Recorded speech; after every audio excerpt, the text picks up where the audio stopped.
Welcome to More to Know on Daily Ad Brief. I'm your host, Kent Lewis. Joining us today from Chicago is Steve Krull with Be Found Online. Welcome to the show, Steve.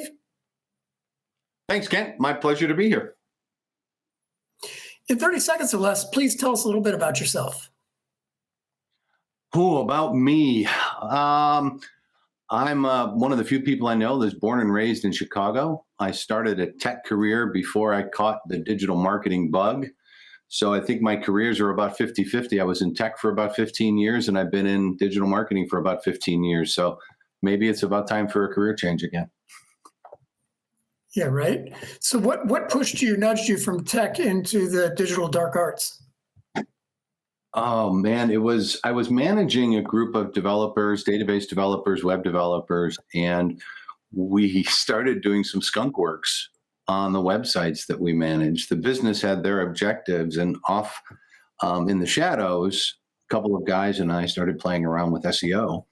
And there was a certain section of the website where we increased leads by 30% over the course of 90 days. And at some point, we had to sort of stand up and take credit for it.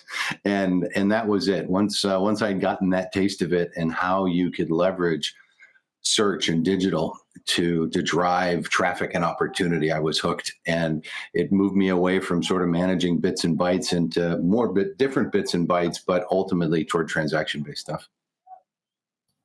That's fantastic. So you've been in the game for a while. I'm just wondering, what have you seen historically have been the major changes in the world of particularly SEO in the last 5 to 10 years?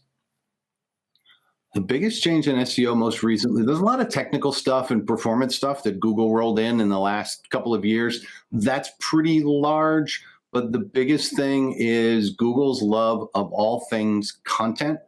And they've pushed the marketplace in a direction to where if we're not creating and sharing and promoting and marketing our content, then we're going to be left behind. Sure, we can spend money on ads as well, but if you want to be a player in the SEO space, it comes down to performance and it comes down to content. So you're saying that the fundamentals have not really changed as much as others would lead us to believe. No, the best practices are still in place. Google still likes a page title and an H1 tag.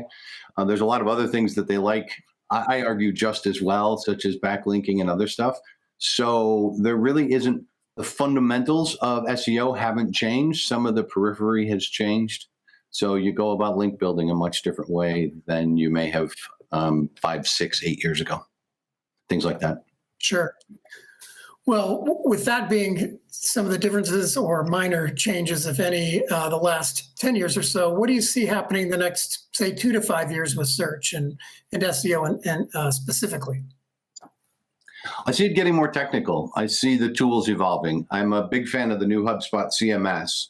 And in the CMS, they've integrated some SEO tools that we like, canonical tags, href language tags, things of that nature that simply make an SEO's life easier. So out of the box, you're getting platforms that are smarter. Well, and why these are SEO related is sort of, it's questionable, right? Google wants us to tell you, or wants us to tell them if the site is in Germany, or if it's in Peru, or if it's in the United States. So we use those tags and it becomes an SEO feature, but really it's a technical and web dev feature that we're leveraging for SEO. But a lot of that stuff is going to continue to be at the forefront.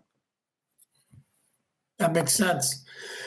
Is there any one tool that you would recommend to business owners, marketers today that you love and you're willing to share? So maybe it's a medium, not top secret, to leave as a parting recommendation. There are a couple of tools on the small end. Small businesses should be using Moz for SEO. It's simple, it's inexpensive. They actually have a free version you can use. If you want to move up from there, we're huge fans of SEMrush because you get paid media alongside some of the SEO features. And then you can grow up from there. If you're an enterprise, there are a lot of enterprise class tools. I won't bore you with those details. That's fantastic, Steve. Unfortunately, that's all the time we have today. It's always too short, but I want to thank you, Steve, for sharing your insights with us. To find out more about this episode's guest and topic, please visit dailyadbrief.com. We hope you'll join us next time on More to Know.